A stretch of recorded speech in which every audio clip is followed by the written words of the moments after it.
सदाशिवसमारम्भाम् शङ्कराचार्यमध्यमाम् अस्मदाचार्यपर्यन्ताम् वन्दे गुरुपरम्पराम् आप्यायन्तु ममाङ्गानि वाक्प्राणश्चक्षुः श्रोत्रमथो बलमिन्द्रियाणि च सर्वाणि सर्वं ब्रह्मोपनिषदम् माहं ब्रह्म निराकुर्याम् मामा ब्रह्म निराकरोत् अनिराकरणमस्तु अनिराकरणं मे अस्तु तदात्मनि निरते य उपनिषत्सु धर्माः ते मयि सन्तु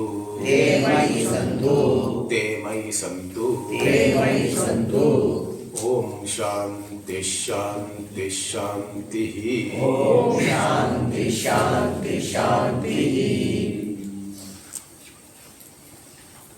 We will be studying the Upanishad in this class.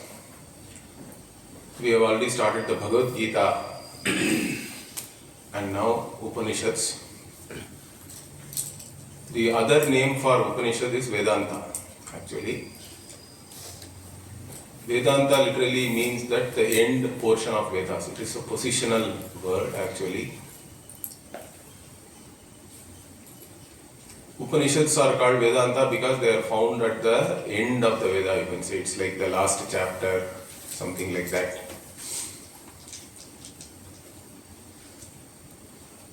The source books for our study are actually Upanishads.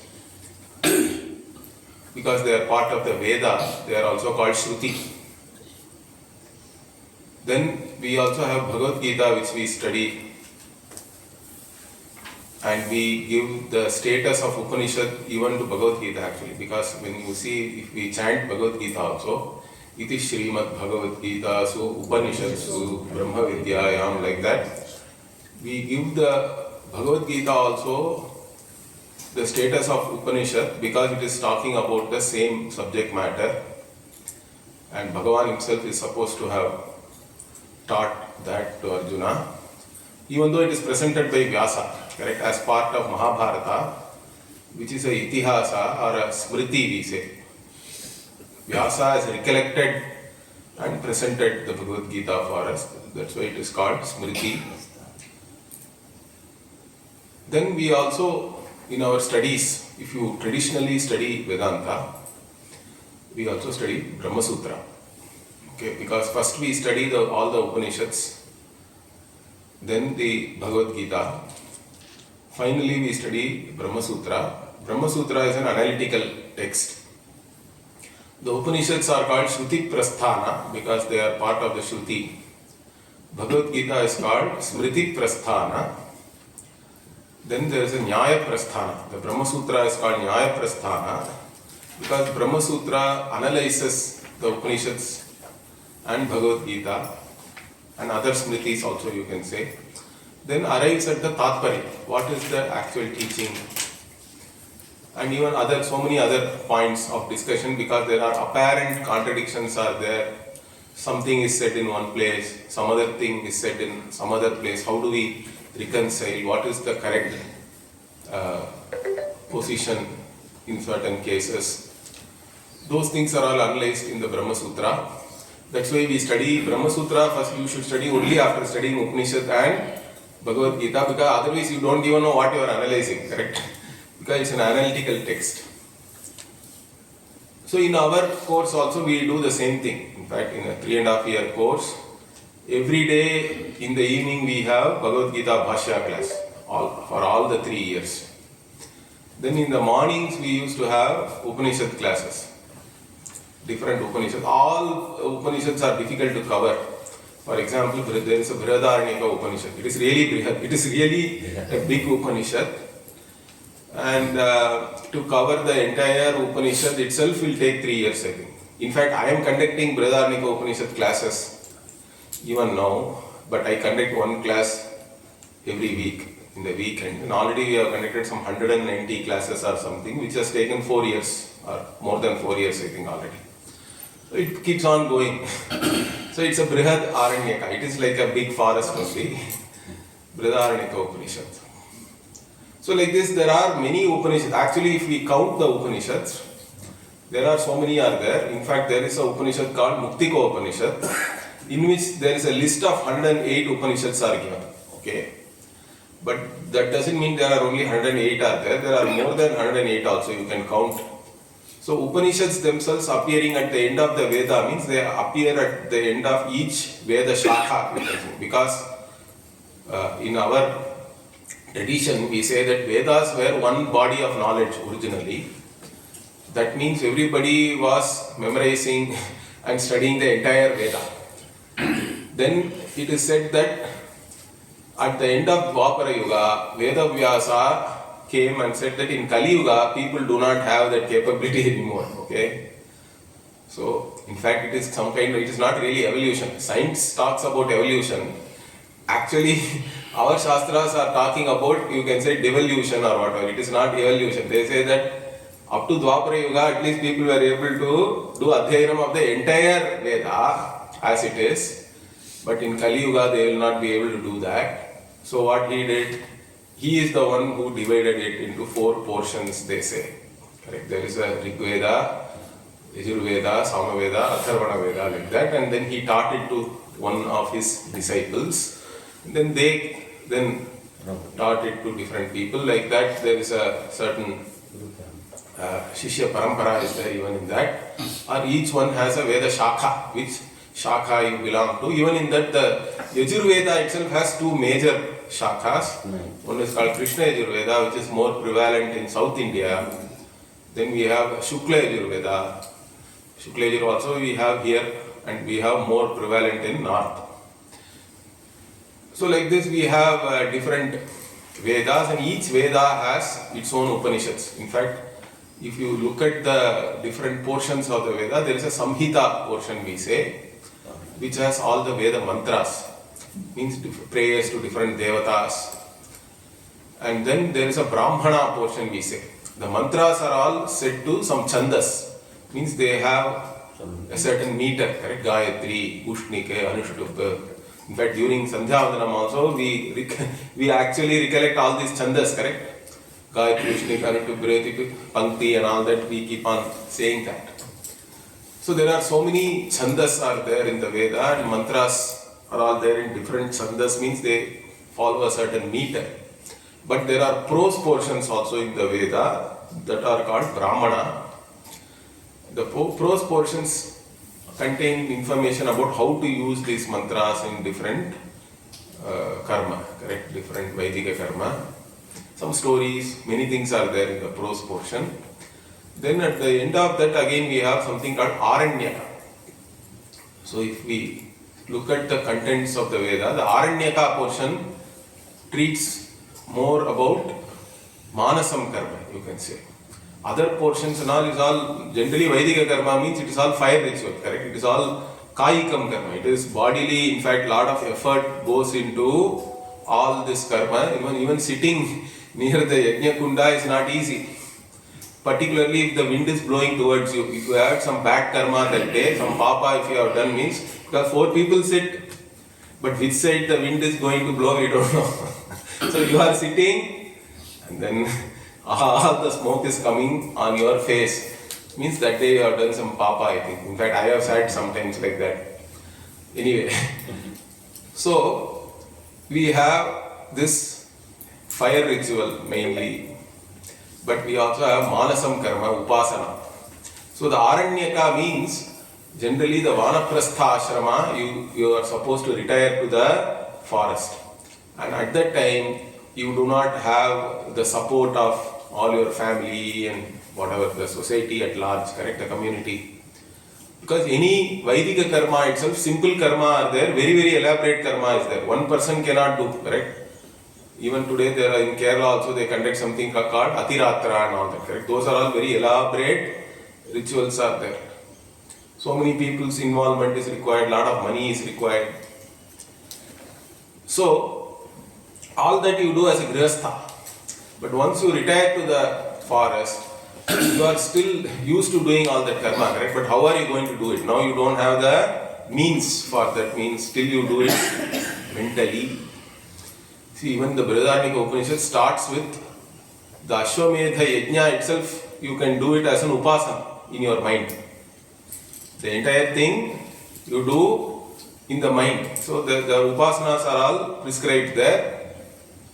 And in fact, there is even the story of this. There is a place called Tirunindravur near Chennai. Some of you may be knowing. So there is a temple. And it seems that the Raja wanted to build one temple. And he had built a temple. But then he had fixed the date also for Kumbhabhishek. That temple is in Kanchipuram or somewhere, I think. Tirunindravur also is somewhere nearby only. Okay, it is that side. But then Shiva came and told, no, on this day I cannot come for your temple Kumbhabhishekam because another Bhakta has built a temple. I will be going there. Then this Raja was stunned. He thought that I am the Raja, I have built such a big temple and Bhagavan is not coming here and he says somebody else has built some temple and all that. Let me go and see what he has built. Has he built anything better than what I have done? Correct? That's how the king will think. So he goes in search of this person and then finally he finds him under some tree. One fellow is sitting. Then he asks, so where is the temple you built? He said, it is all only in my mind. I have not built anything outside. I have built this entire temple in my mind and then I am going to have Kumbhabhishekam also for that. Then this Raja is so surprised. Then he says, okay, whatever you have visualized, let me build that temple also. Like that there is a story is there. Okay, maybe this happened really or not, but the story is beautiful, correct? So you can do manasam karma and that requires a certain ability, correct? That requires a certain disposition of your mind. To visualize all that also you should have a mind which is free from so many afflictions, correct? Conflicts and all that. But people were able to do all that, correct? So both Kayikam karma and Manasam karma are important for us. Even for a Vedantin it is important. Because the Kayikam karma we do. And then Manasam karma also we do. Kayikam karma we do so that we have Chitta Shuddhi. And Manasam karma we have to do so that we can have Chitta Naischalyam, the ability to focus, the ability to be one-pointed. All that is very important. For studying Vedanta also, you sit in a class, you should be able to focus on what the teacher is saying. Like this, these different portions are there in the Veda. Samhita, Brahmana and Aranyaka. And Upanishads are generally in the Aranyaka portion of the Veda. Some Upanishads are there in the Samhita also. The Ishavasya Upanishad is there in the Samhita portion of the Shukla Yajurveda. That's why it is called Samhita Upanishad also. But Brihadaranyaka itself is there in the Aranyaka portion of the Veda. That's why it is called Brihadaranyaka. The Shatapada Brahmana is there, and then the Aranyaka portion of that is called Brihadaranyaka. Like this, then the Kenopanishad itself belongs to the Samaveda. Okay? So Kenopanishad belongs to the Samaveda. In fact, the two important Upanishads from Samaveda which we study are Chandogya Upanishad and Kenopanishad. And then Shukla Yajurveda, I told you, Ishavasya Upanishad and Brihadaranyaka Upanishad, both are from Shukla Yajurveda. In fact, when we list the Upanishads of study also, there is an order in which we list. In fact, Isha Kena Kata Prashna Mundamandukya Tittirihi, like that. So, Isha Kena Kata Prashna. So Ishopanishad, Kenopanishad, Kathopanishad is there. Kathopanishad also is from the Krishna Yajurveda, but Kataka Shaka. And then there is a Taittiriya Upanishad also, it is from the Taittiriya Shaka of the Krishna Yajurveda. So some of the names of these Upanishads and all come from their Shaka itself. Like Taittiriya Upanishad means it is from the Taittiriya Shaka. Kathopanishad is Kataka Shaka. Then Aitreya Upanishad is there. That is also the Aitreya Brahmana belongs to the Rigveda. So the Rigveda Upanishad also is there, Aitreya. Then the this Mundaka, Mandukya, Prashna, these are all from the Atharvana Upanishad. So like this there are different Upanishads are there. The Kena Upanishad is, the name is very funny because the first word in the Upanishad is Kena. Kene Shitam Patatik Preshitam Manaha. Like that it starts. Even Isha Upanishad also it is from the first word. Correct? Isha Vasyam Idabgas Sarvam Yatkincha Jagatyan Jagat. Like that the Isha Upanishad starts. So some of these Upanishads have just the name from the first word, I think, just to differentiate it, I think. There is no big meaning in that. But Brihadaranyaka is more of a descriptive, and some of them take the name of the Shaka in which they are there, like Taittiriya, Aitareya and all that. Prashna Upanishad means in that 6 people go and ask questions to the Guru. Pipalada is the Guru. So the Prashna Upanishad means that Upanishad is dealing with the questions of the students. Like this, then Mundaka, Mandukya and all also have some meaning. Anyway, so these are all some of the important Upanishads we study. That is because, in fact in English sometimes they call it principal Upanishads and all that. 10 principal Upanishads.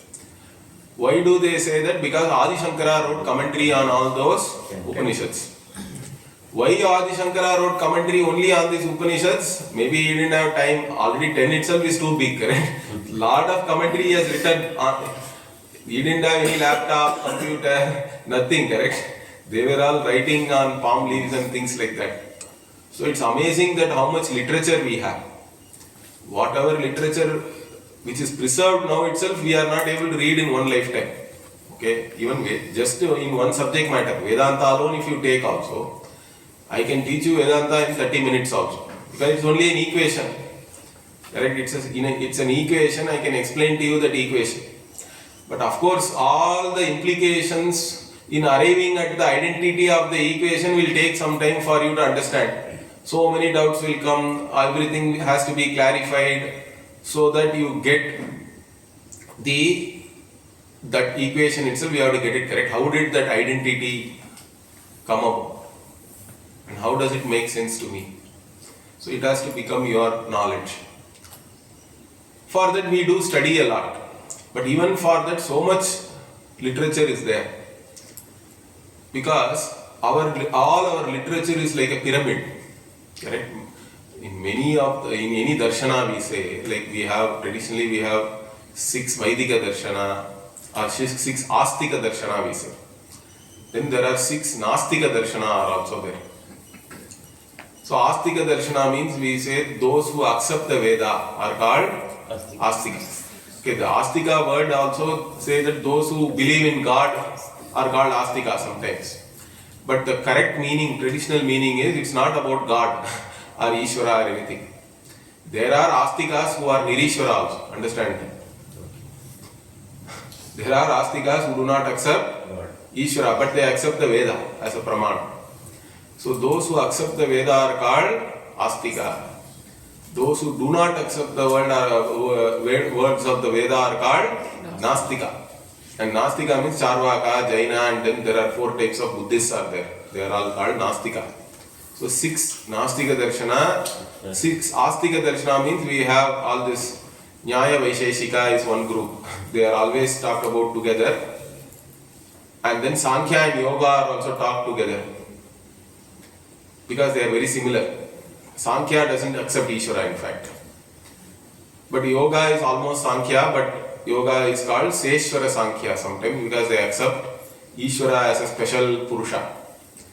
And then you have the Mimamsa also, Purva Mimamsa, Uttara Mimamsa. Uttara Mimamsa is Vedanta really. Purva Mimamsakas are the ones who say that Veda only reveals karma. Okay. Jnana Mandal is not the subject matter of Veda. Amnayasya kriyarthatvat, like that they say. Amnaya means Veda, another word for Veda. So the Vedas only are there to mandate karma, to mandate action. And you have to keep doing action throughout your life. You can never. Jiji Vishet Chatagum Samaha, even the Ishavasya Upanishad says Kurvan Neve Karma Ani Jiji Vishet Chatagum Samaha. So you do karma for 100 years. Okay? And you pray that you will be able to do karma for 100 years. Shatamanam Bhavati. All these prayers are there, correct? Ashirvada also we give like that. So, there are people who say that Veda only reveals action. But the Vedantins, we don't accept that.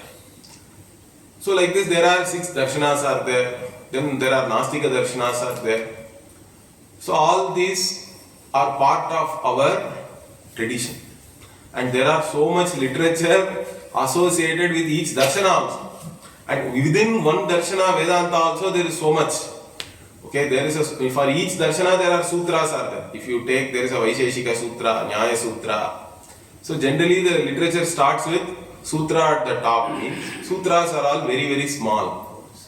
They are supposed to be having the minimum number of not even words, syllables also. Even if one syllable they can take out, then the Sutrakara is very happy. It is said that there is a saying that the Sutrakaras become so happy as though a son has been born if they are able to reduce one matra from the sutra.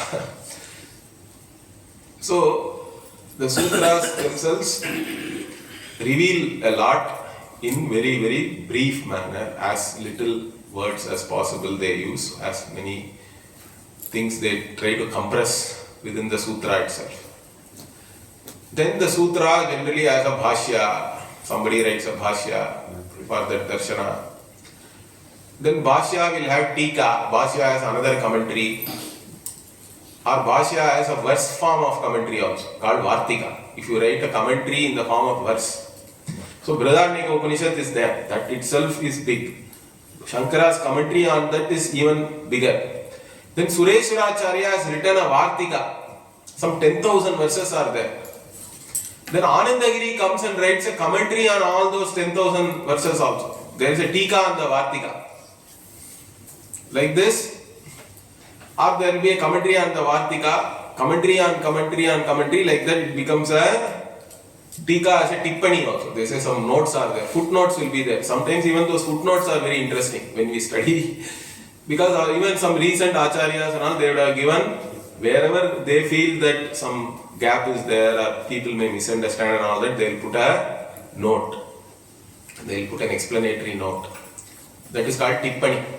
So if you study all these things, sutra, bhashya, vartika, tika, tippani, then one lifetime is not enough. You can keep on studying. In fact, some people even today do that. You go to Uttarkashi and all that in some ashramas.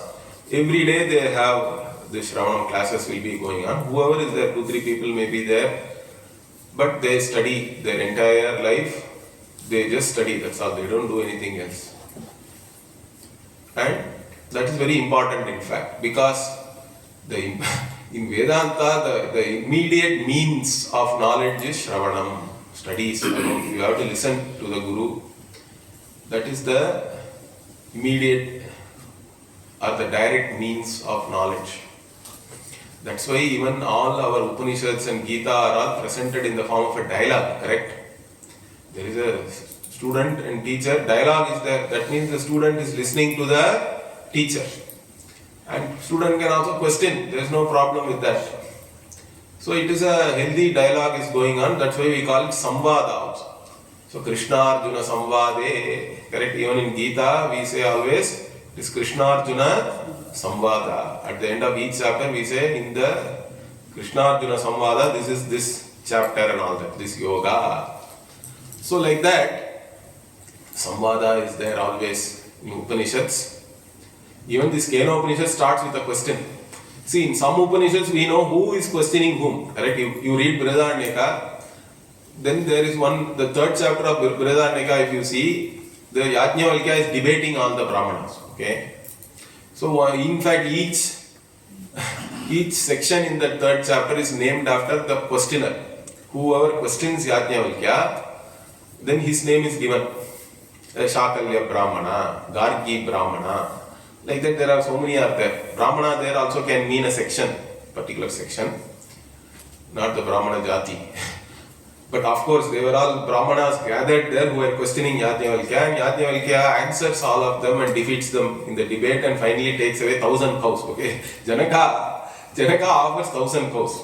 Okay, so all the Brahmanas are gathered to do some big yajna, and then he wanted to give something to the Brahmanas and the best among them. So he says that whoever is best among them, you can take these 1,000 cows. Now nobody comes forward. Everybody is afraid. Then Yajnavalkya says, he calls his Shishya and says, okay, you take away all this 1,000 cows. Then others are all upset. How can you take? Do you claim that you are the best? Then he says, no, I don't claim anything, but I am interested in the 1,000 cows. That's all. You find out whether I am the best or not. That I leave it to you. But I am interested in the 1,000 cows, so I am taking it. Then all of them question him. But he answers all of them. Like that, there we know who is the questioner, who is giving the answer. Then the next chapter in that also, it is all Janaka and Yajnavalkya Samvada. Janaka is the king, he is asking. In fact, he even gets a boon from Yajnavalkya that I can ask you question at any time. That is the vara he got. See the beauty, because a king can ask for what boon? King already has everything. But Yajnavalkya is pleased once with Janaka and says, okay, you ask me a boon, a vara, I will give you.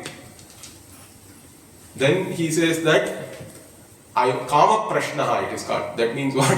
Whatever I desire, I should be able to ask you. That is the boon he got. That's why in the Upanishad itself, whenever Yajnavalkya goes, Janaka can ask him freely anything. He asks. So like that it is presented beautifully. So all Upanishads have some kind of dialogue. But in this Kenopanishad also, it starts with a question, but we don't know who the questioner is. It's not given there. But still there is a question and then the answer is given and all that. Like that it is there. So question answer is also very important for us. So like this we have all this literature, and the Upanishads are our source, you can say, from which all our literatures have come. Even whether it is dharma or moksha, for both of them, Veda is the mula for us, correct? Vedo khila dharma moolam, like that. Even Manu also says that. For all our dharma also, Veda is the mula, and of course for moksha shastra, Veda is the mula. Upanishads are the source books, and that's why we study them. And the Upanishad itself has a certain meaning. It is a descriptive word. Okay. In fact, some people give a very funny meaning that going and sitting near the Guru is called Upanishad. I don't know where this meaning has come from, but some scholarly books and all, if you study, they give that meaning. That also can be given, I think. But Adi Shankara does not give that meaning. If you take Adi Shankara, he has written commentary on all these 10 Upanishads, correct? In many of these Upanishads, what we call Sambandha Bhashya is there. Sambandha Bhashya means what? The introduction. Because he has to give you a connection between whatever was said in the Veda before and whatever the Upanishad is now going to reveal, correct? The subject matter of the Upanishad he has to connect with the whatever has been said before in the Veda itself. That's why it is called the Sambandha Bhashya. In that he also tells the meaning of the Upanishad itself in different Upanishads if you take. Like even in the Brihadaranyaka Upanishad Bhashya also in the beginning he gives. In Kenopanishad Bhashya also he is giving the meaning of the word Upanishad like that. And everywhere he has given the meaning as Brahma Vidya. Upanishad means Brahma Vidya. So how did we arrive at it, etymology and all, we'll talk. Means the knowledge of Brahman.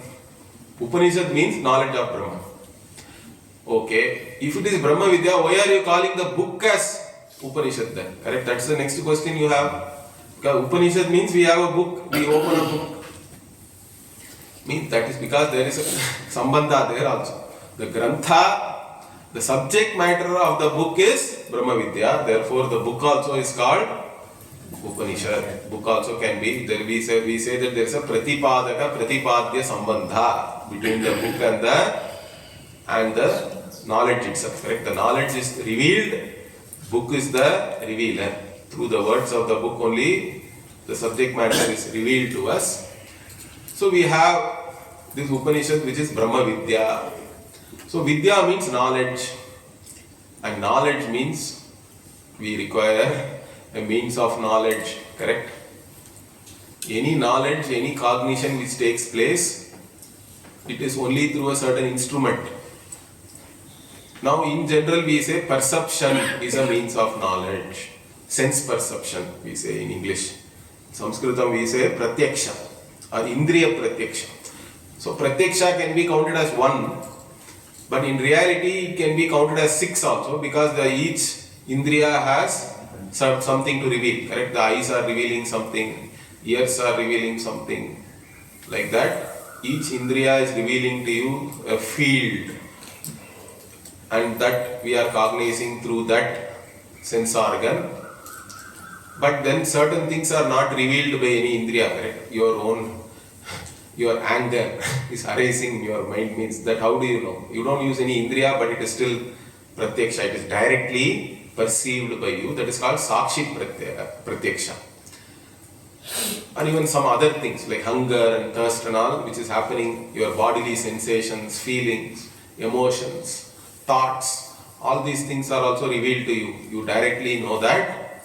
That is all called witness perception or sakshi pratyaksha, you can say. So like this, there are 6 types of pratyaksha only. The 5 sense organs, and then the witness perception also. In fact, even in the knowledge which you gain through sense organ also, the witness perception is there really. But since the indriya and the artha, the object and the sense organ connect, and then because of that further the sakshi also then sees it. There the indriya only we give prominence and say that it is indriya pratyaksha. But in the case of the witness perception, witness alone is there. There is no other activity of any other indriya like that. So that's how we differentiate that, you can say. But that doesn't mean that there is no sakshi. The sakshi pratyaksha is there in all pratyaksha, really speaking. All direct knowledge which you gain, all perception is only from the witness or the sakshi. To the sakshi only everything becomes evident. And you are that sakshi, in fact. But in some perception, the activity of the sense organ also is important. Only with the activity of the sense organ, the perception finally takes place. Therefore, we say that it is sense perception and all that. So, this perception is the basis for all knowledge. Understand that. Even the Veda, the words of the Veda, you have to either read or listen from the Guru, or then other types of means of knowledge are there. We say inference is there, correct? Once I know something through perception, I can infer something which I don't perceive also. So what is the stock example? Stock example is what? Parvataha Vanniman. The hill is on fire. How did you know? Dhumavatvat. Because there is smoke. There is smoke on the hill, and then I infer that there is fire. How did I infer? Yatra yatra dhumaha tatra tatra vanhihi means I already have another knowledge. What is that knowledge? Wherever there is smoke, there is fire. How did you know that already? Yata mahanase, because I have seen it in kitchen. Correct? In the kitchen, I have seen it. Whenever there is smoke, there is fire. So this is called, that wherever there is smoke, there is fire is called invariable concomitance in English. In Sanskritam, we say vyapti. That is called vyapti. So the vyapti jnanam has to be there. Once you have the vyapti jnanam, whenever you say, see the hetu. Hetu here is dhumavatvam, correct?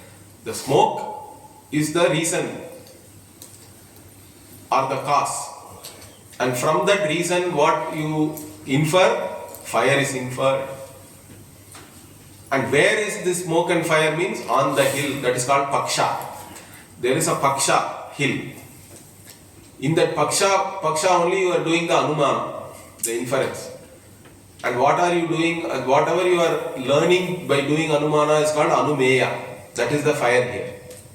The one he is the Anumeya, means that is the, or Sadhya we call it. That is what is established, correct? That is the knowledge you are gaining, that there is fire. But what is the reason for saying that there is fire? Smoke. Because I see smoke. Then how is that reason and the fire or the sadhya connected? Means vyapti, yatra yatra dhumaha tatra tatra vanhihi. And how did you gain the vyapti itself? You have to give one drishtanta. You have to give a place you have all, from where you have already gained this knowledge of the invariable concomitance, which is the kitchen. So like this, these are all, this is the traditional way of doing Anumana. These 5 things are there, we always say. Paksha, Sadhya, Hetu, Vyapti and Drishtanta. Of course, we don't present all these things formally like this. You know, if you want to present it formally, you can present it like this. Or you can say, okay, Parvataha Vanniman Dhumavatva. Also is good enough many times, because we understand in general. We understand the Vyapti, most of us.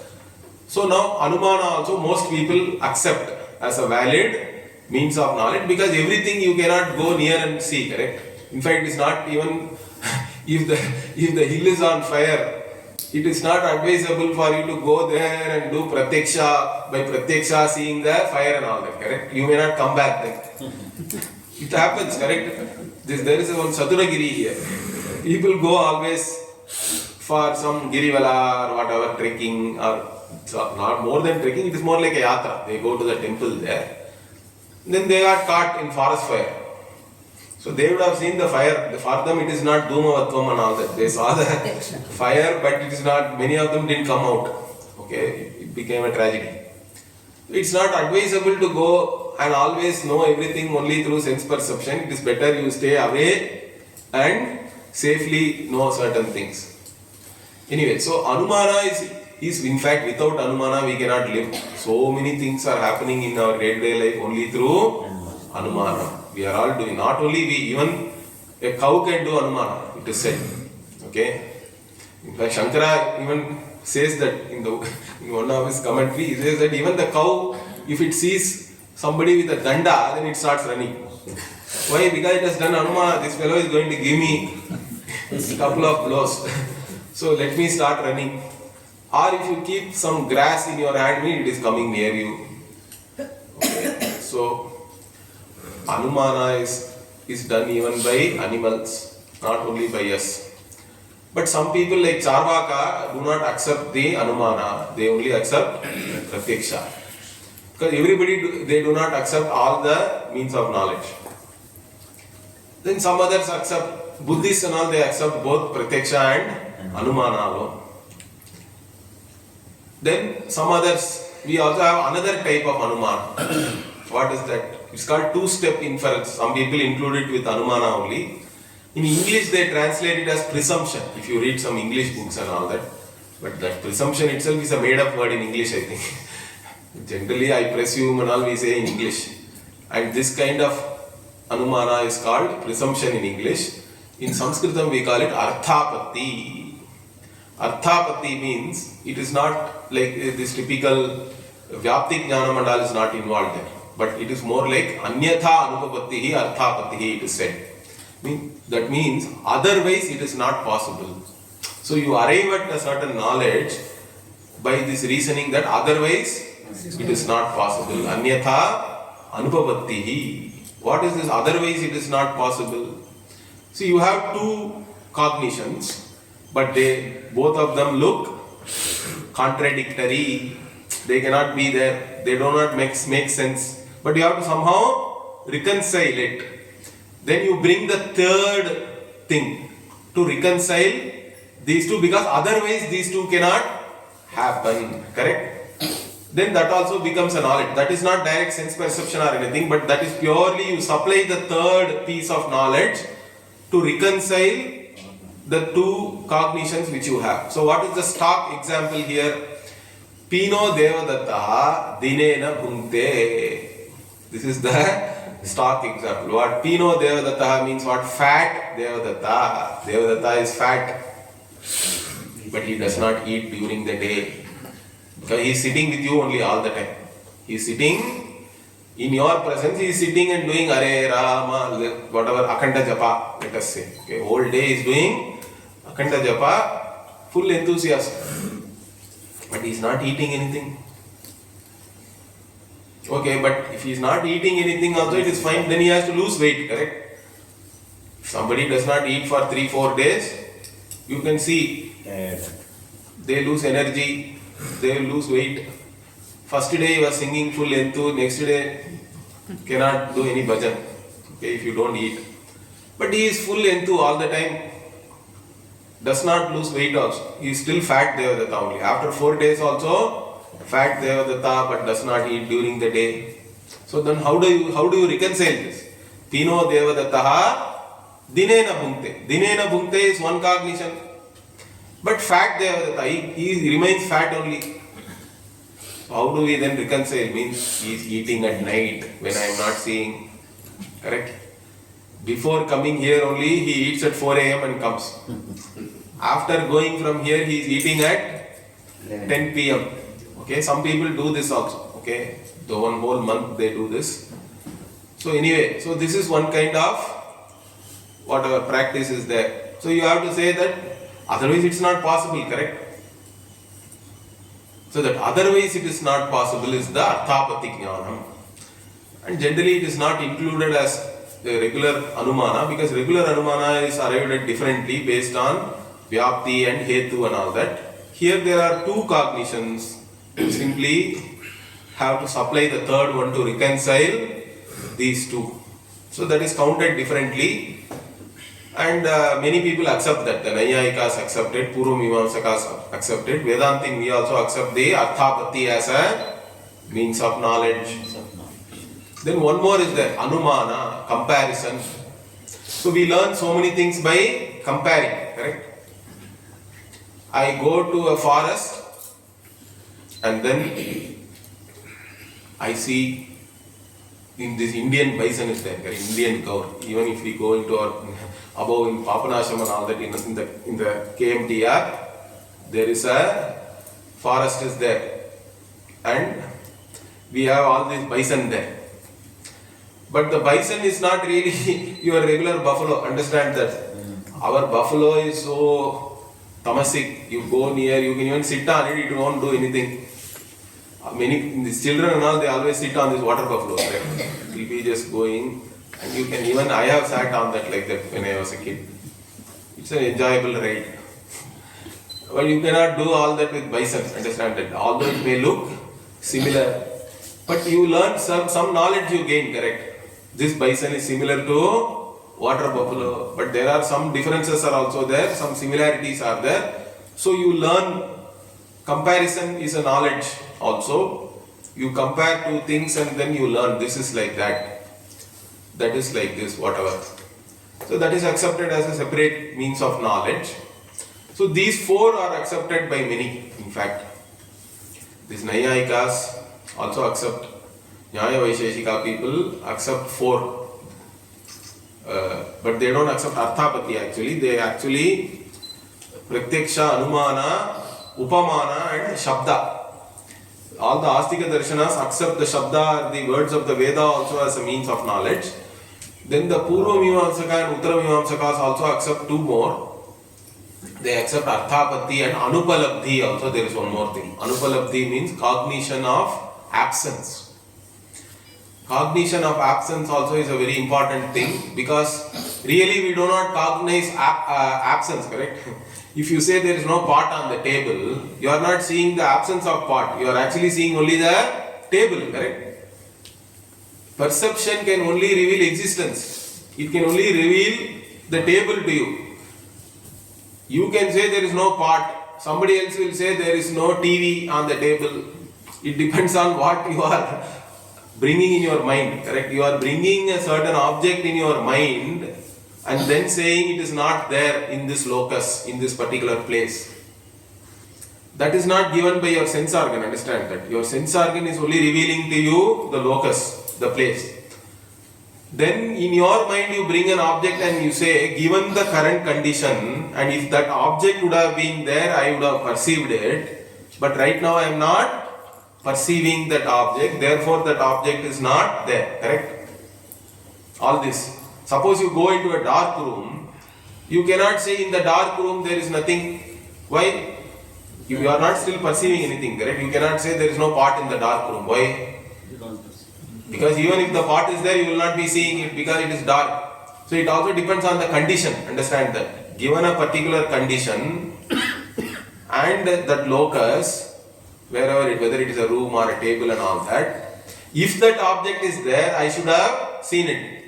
But I am not seeing it now. Therefore it is not all this, of course, we do not do all this reasoning and all in mind. We just see and then say it is not there, correct?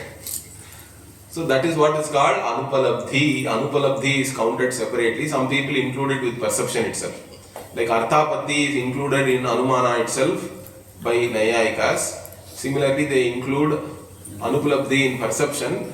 But some like Purvamimamsakas and the Vedantins, we differentiate there also and say Anupalabdhi is separate because perception can only reveal what is there. It doesn't really reveal what is not there. What is not there is a separate process which is happening in your mind, and that is counted as a separate means of knowledge.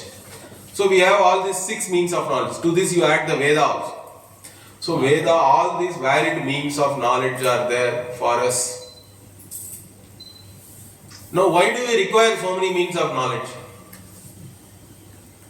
That is the beauty, correct? Why do we require so many means of knowledge? Means because each means of knowledge is revealing to me something unique.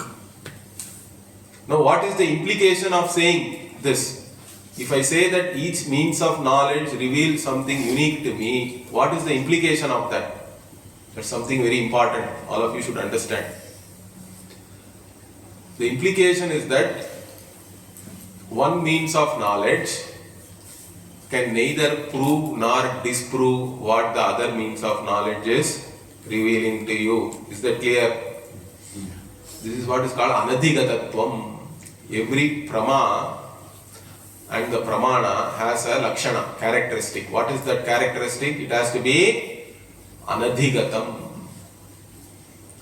Anadhigatam means what? It is not known before, nor it can be known later also through any other means of knowledge. It can be only known through this particular means of knowledge. So I say this is orange. Only eyes can reveal this, correct? I cannot smell and say it is orange. I cannot lick this and say it is orange. I cannot touch it and say orange. And it doesn't produce any sound also. So I cannot use my ears. Only by seeing I say it is orange. Then what is the proof that your eyes are seeing correctly? Means whatever my eyes report, I take it as knowledge, correct?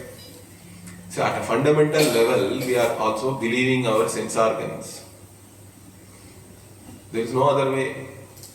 But we don't call it belief.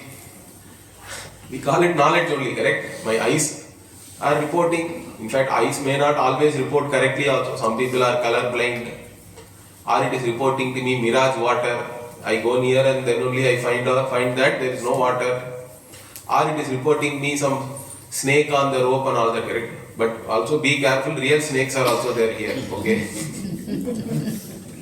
If you go behind and all that, be careful, near the ashram there are some big snakes are there.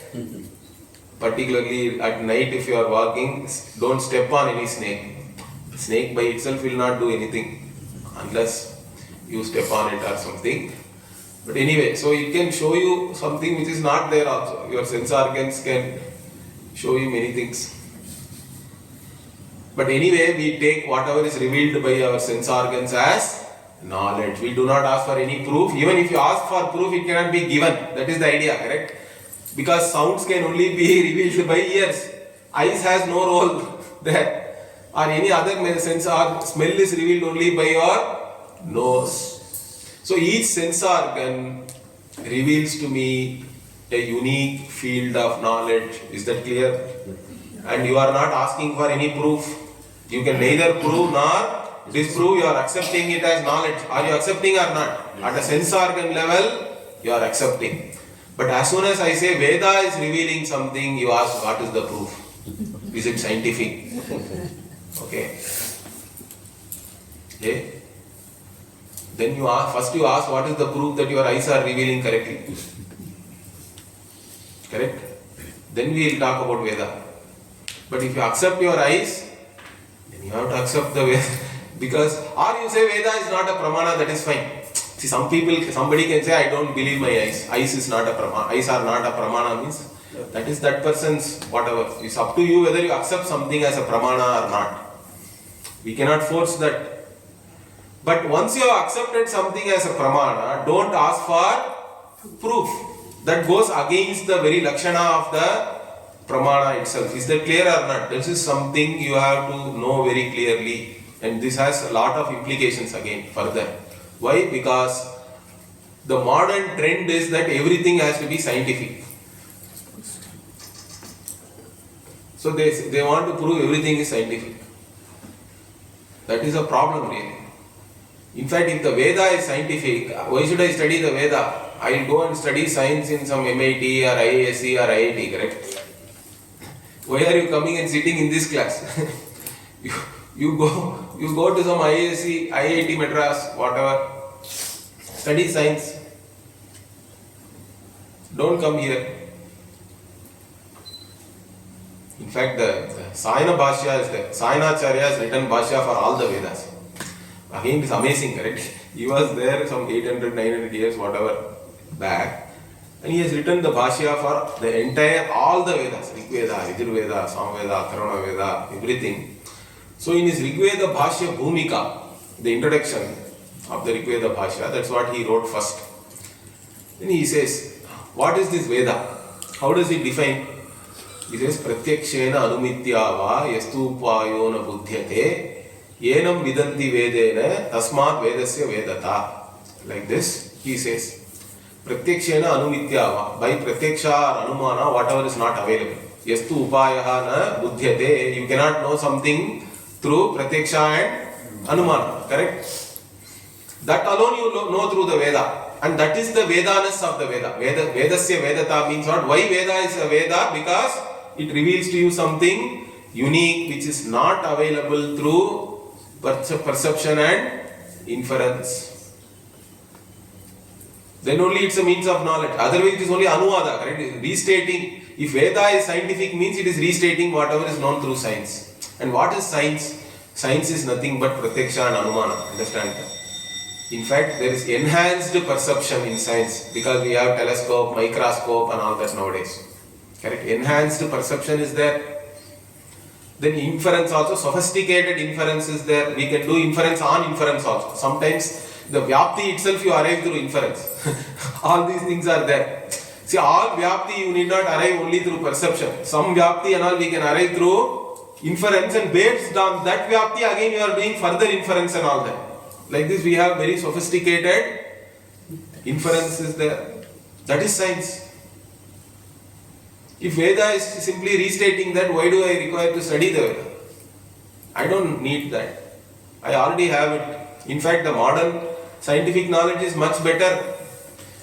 Whatever is said, something is said in Purana and Veda and all that, which science also is now confirming, let us say. That is all Anuvada only still. Okay, we can have some pride saying that, okay, our ancestors also knew all these things. But even then, there are no details in that. Understand that. Certain things are mentioned. But now we have much better detailed knowledge about so many things which was not there. We have to accept that, correct? Previously, this level of knowledge was not there. So don't fall for this scientific. That is a lack of thinking, in fact. In fact, Veda should not be scientific. Then only I want to study it really. Is that clear?